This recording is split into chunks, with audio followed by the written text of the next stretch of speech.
Hello students, আজকে আমরা West Bengal board of secondary এডুকেশনের ক্লাস 10-এর রয় অ্যান্ড মার্টিনের কোয়েশ্চেন ব্যাংক থেকে 73 নম্বর পাতায় যে জয়নিংগুলো দেওয়া আছে সেগুলো সলভ করব। Joining of sentences, joining into simple sentence. দেখো, তোমরা সবাই জানো স্ট্রাকচারালি সেন্টেন্স 3 প্রকারের হয়: simple sentence, complex sentence, compound sentence.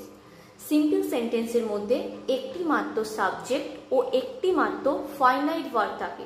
Non finite verb একের অধিকও থাকতে পারে, কিন্তু ফাইনাইট ভার্ব একটাই থাকবে। ইউজিং আ পার্টিসিপল, আর এখানে জয়নিংটা দিয়েছে পার্টিসিপল ব্যবহার করে। দেখো, পার্টিসিপল কি? ভার্বের সাথে আইএনজি যুক্ত কোনো শব্দ, সেটা যদি অ্যাডজেক্টিভের কাজ করে তাকে আমরা বলি পার্টিসিপল। দেখো, পার্টিসিপলকে কিন্তু 3 ভাগে ভাগ করা যায়: present participle, past participle, perfect participle. ভার্বের সাথে আইএনজি যোগ করে যে পার্টিসিপলটা তৈরি হয় সেটা হচ্ছে প্রেজেন্ট পার্টিসিপল। আর ভার্বের সাথে ইডি, ইএম, টি এগুলো যোগ করে যে পার্টিসিপল তৈরি হয় সেটা হচ্ছে পাস্ট পার্টিসিপল। এবং হ্যাভিং প্লাস ভার্বের থার্ড ফর্ম, এটা ইউজ করে আমরা যে পার্টিসিপলটা তৈরি করি সেটা হচ্ছে পারফেক্ট পার্টিসিপল। পার্টিসিপল কিন্তু অ্যাডজেক্টিভের কাজ করে।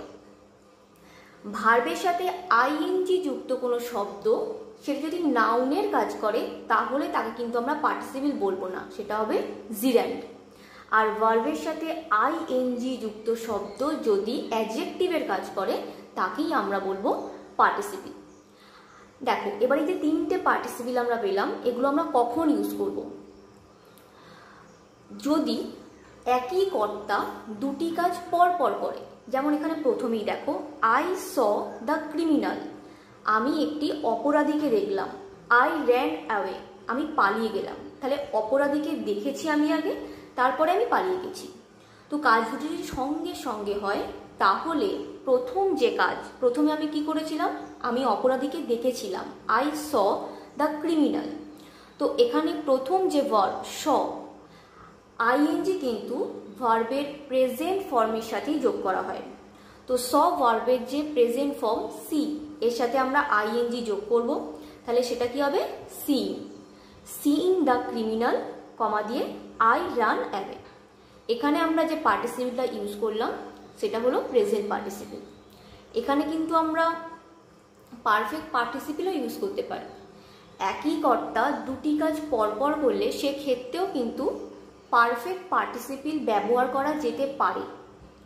কিন্তু যেখানে ধরো সময়ের কিছুটা তফাৎ থাকে, সময়ের গ্যাপ থাকে, সঙ্গে সঙ্গেই দুটো কাজ হয়নি, সেক্ষেত্রে কিন্তু পারফেক্ট পার্টিসিপল মানে হ্যাভিং প্লাস ভার্বের থার্ড ফর্ম সেটি ব্যবহার করতে হবে।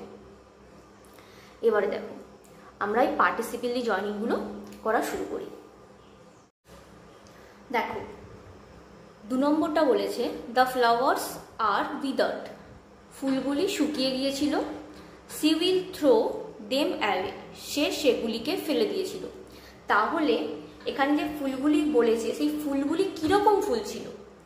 সেগুলো ছিল উইদার্ড ফ্লাওয়ার, শুকিয়ে যাওয়া ফুল। তাহলে আমরা বলতে পারি যে সে শুকিয়ে যাওয়া ফুলগুলোকে ফেলে দিয়েছিল। তাহলে আনসার হবে she will throw the withered flowers, এটা হবে আনসার। 2 দাগে দেখো, he saw the rainbow, he shouted in joy, সে রামধনু দেখেছিল, সে চিৎকার করে উঠেছিল, আনন্দে চিৎকার করে উঠেছিল। তাহলে প্রথমে সে রামধনু দেখলো, তারপরে সে চিৎকার করে উঠল।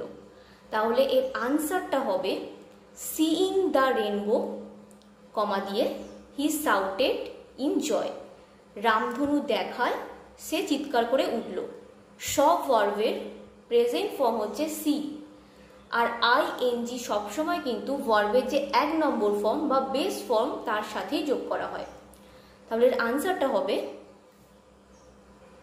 Seeing the rainbow, he shouted in joy. 3টা দেখো, আচ্ছা 3টা আমরা করলাম। 4টা দেখো, সাম ফ্রগস ক্যান ফ্লাই, কিছু ব্যাঙ উঠতে পারে। This frogs generally live in trees, এই সমস্ত ব্যাঙগুলি সাধারণত গাছে বাস করে। তাহলে এখানে কীরকম ব্যাঙের কথা বলা হচ্ছে? যেগুলি উঠতে পারে, তাহলে ফ্লাইং ফক্স। এর আনসারটা হবে some flying fox generally live in trees. Some flying frogs generally live in trees. চারেরটা দেখো, পাঁচেরটা, হি ওয়াজ স্যাটিসফাইড, সে সন্তুষ্ট ছিল। হি অ্যাকসেপ্টেড দ্য প্রপোজাল, সে প্রস্তাবটা গ্রহণ করেছিল। এখানে ওয়াজ হচ্ছে বিভার। যখন বিভার থাকবে তখন আমরা বিভার্বের যে রুট ভার্ব মানে বিভার্ব বিই এর সাথে আমরা আইএনজি যোগ করব, বিং, বিইআইএনজি বিং, তখন আমরা ইউজ করব। তাহলে এর আনসারটা হবে বিং স্যাটিসফাইড। বিং স্যাটিসফাইড সন্তুষ্ট হওয়ায়, হি অ্যাকসেপ্টেড দ্য প্রপোজাল সে প্রস্তাবটি গ্রহণ করেছিল। এবারে দেখো ইউজিং অ্যান ইনফিনিটিভ। ইনফিনিটিভ দিয়ে আমাদেরকে জয়নিংটা করতে বলেছে। ইনফিনিটিভ মানে কি? টু প্লাস ভার্বের 1 নম্বর ফর্ম, এই ফরম্যাটটাকে আমরা বলি ইনফিনিটিভ। তো you should take care of your parents, তোমার উচিত তোমার পিতামাতার যত্ন করা। ইট ইজ ইউর ডিউটি, এটা তোমার কর্তব্য। তাহলে তোমার কর্তব্যটা কি? না তোমার বাবা মাকে দেখাশোনা করা বা তোমার বাবা মার যত্ন নেওয়া। যদি আমরা ইনফিনিটিভ দিয়ে জয়নিংটা করি তাহলে আনসারটা হবে it is your duty to take care of your parents, এটা তোমার কর্তব্য তোমার পিতামাতার দেখাশোনা করা। টু টেক কেয়ার, এই যে টু প্লাস ভার্বের 1 নম্বর ফর্ম, এটা এখানে হচ্ছে ইনফিনিটিভ। তো ইনফিনিটিভ দিয়ে জয়নিং করার সময় তুমি যে সেন্টেন্সটা ফর্ম করবে তার মধ্যে যেন 2 + V1 এই ফরম্যাটটা থাকে। নেক্সট দেখো, you can not deprive him of his basic right, তুমি তাকে তার যে মেন অধিকার, তার যে বেসিক সাধারণ যে অধিকার সেগুলো থেকে তুমি তাকে বঞ্চিত করতে পারো না। ইট ইজ আনলফুল, এটা আইন বিরুদ্ধ। তো এর আনসারটা কি হবে? ইট ইজ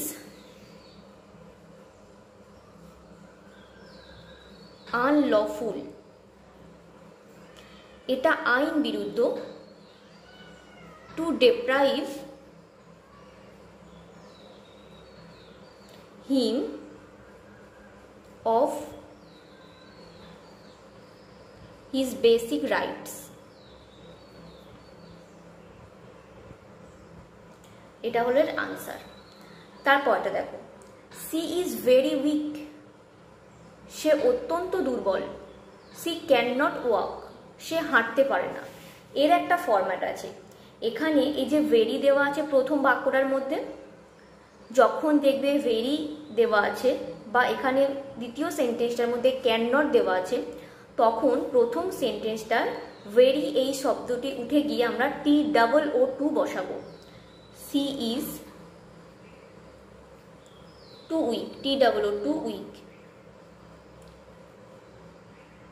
পরের সেন্টেন্সটা যে আছে সেখানে সিও বসবে না, ক্যান নট উঠে গিয়ে টু বসবে, TO2।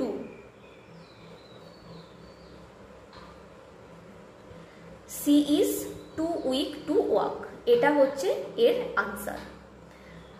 পরেরটা দেখো, I have friends they will stand by me, আমার বন্ধুরা আছে তারা আমার পাশে দাঁড়াবে। তাহলে আমার পাশে দাঁড়ানোর মতো বন্ধুরা আছে, তো এর আনসারটা হবে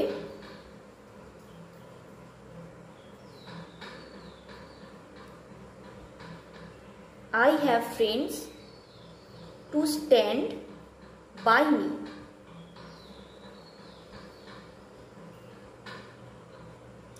এটা হবে আনসার। পরেরটা দেখো, the child is very small, বাচ্চাটি খুবই ছোট। It can not talk properly, এ সম্পূর্ণভাবে বা ভালোভাবে কথা বলতে পারে না। এখানেও সেই সেম ফরম্যাট, প্রথমে যে ভেরি শব্দটি আছে এটা উঠে গিয়ে TOO বসবে। The child is too small, আর এখানে ইট উঠে যাবে, ক্যান নট এর জায়গায় টি ও টু বসবে। তো আনসারটা হবে the child is too small to talk properly.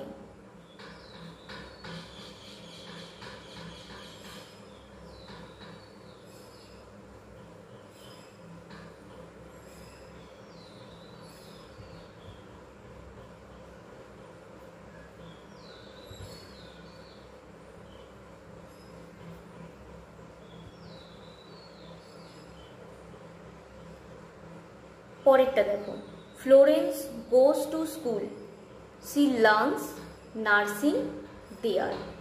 Florence স্কুলে যায়, সে সেখানে নার্সিং শেখে। তাহলে ফ্লোরেন্স সেখানে নার্সিং শিখতে যায়। এর আনসারটা হবে ফ্লোরেন্স গোজ টু স্কুল। প্রথম সেন্টেন্সটা যা আছে ও বসে যাবে, তারপরে সি যে ওয়ার্ডটা আছে সেটা উঠে যাবে, উঠে গিয়ে আমরা টু বসাবো, টু। আর টু এর পরে সবসময় ভার্বের 1 নম্বর ফর্ম বসে টু লার্ন নার্সিং দেয়ার। এটা হবে আনসার।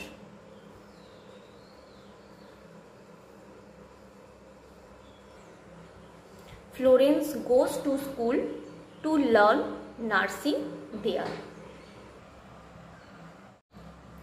দেখো, noun or phrase in apposition. আচ্ছা, noun or phrase in apposition বলতে আমরা কি বুঝি?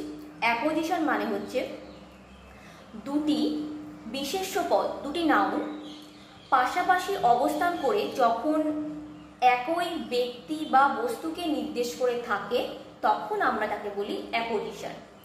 আর অ্যাপোজিশন কি কাজ করে? অ্যাপোজিশন সেন্টেন্সের যে সাবজেক্ট বা কর্তা তার পরিচয় তুলে ধরে, এবং অ্যাপোজিশন ঠিক সাবজেক্টের পরেই বসে, কারণ অ্যাপোজিশন আর কর্তা দুজনেই একই ব্যক্তি। এখানে এক্সাম্পল দেখো, Jhumpa Lahiri is an American author. এখানে বলা হয়েছে ঝুম্পা লাহিড়ী একজন আমেরিকান লেখক। She won the 2000 Pulitzer Prize for fiction. তিনি তার লেখার জন্য পুলিৎজার পুরস্কার পেয়েছিলেন। তাহলে ঝুম্পা লাহিড়ীকে, ওনার পরিচয় কি? ঝুম্পা লাহিড়ী একজন আমেরিকান অথর, যেটা এখানে বলা হয়েছে। তাহলে ঝুম্পা লাহিড়ী তার ঠিক পরে, এই নামটির ঠিক পরে কমা দিয়ে অ্যাপোজিশন অ্যান্ড আমেরিকান অথর এটা বসানো হয়েছে। তারপরে বাকি সেন্টেন্সটা বসে গেছে, won the 2000 Pulitzer Prize for fiction. She এই ওয়ার্ডটা কিন্তু আর রিপিট হয়নি, কারণ সি বলতে ঝুম্পা লাহিড়ীকেই বোঝানো হয়েছে, এবং ঝুম্পা লাহিড়ী এবং সি একই ব্যক্তি এখানে। আর যেহেতু একটি সিম্পল সেন্টেন্সের মধ্যে একটাই সাবজেক্ট থাকে, তাই সি এই প্রোনাউনটি আর দ্বিতীয়বার ব্যবহার করা হয়নি। পরের আনসারটা দেখো কি হবে। Doctor Radhakrishnan was the second president of India. Doctor Radhakrishnan ছিলেন ভারতের দ্বিতীয় রাষ্ট্রপতি। হি ওয়াজ আ ভেরি লার্নেড ম্যান। তিনি ছিলেন খুব শিক্ষিত মানুষ। তাহলে ডক্টর রাধাকৃষ্ণন কে ছিলেন? The second president of India. তাহলে আনসারটা আমরা কি লিখব? Doctor Radhakrishnan the second president of India was a very learned man. এটা হবে answer.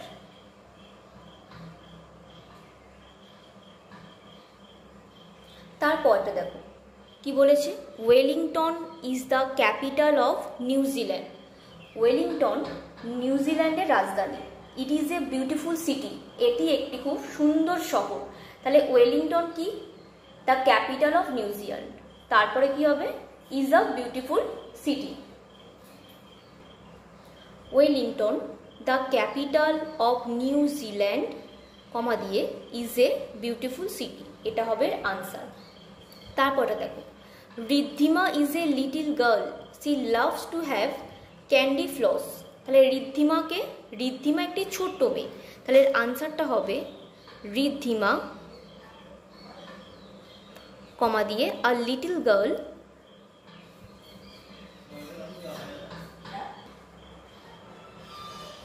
loves to have candy floss। এটা হবে আনসার। তারপর দেখো, gold is a precious metal, সোনা একটি মূল্যবান ধাতু। It is use to make ornaments, এটা গহনা তৈরি করতে ব্যবহার করা হয়। তাহলে গোল্ড কি? গোল্ড একটি মূল্যবান ধাতু। আনসারটা কি হবে? Gold, A precious metal, is used to make ornaments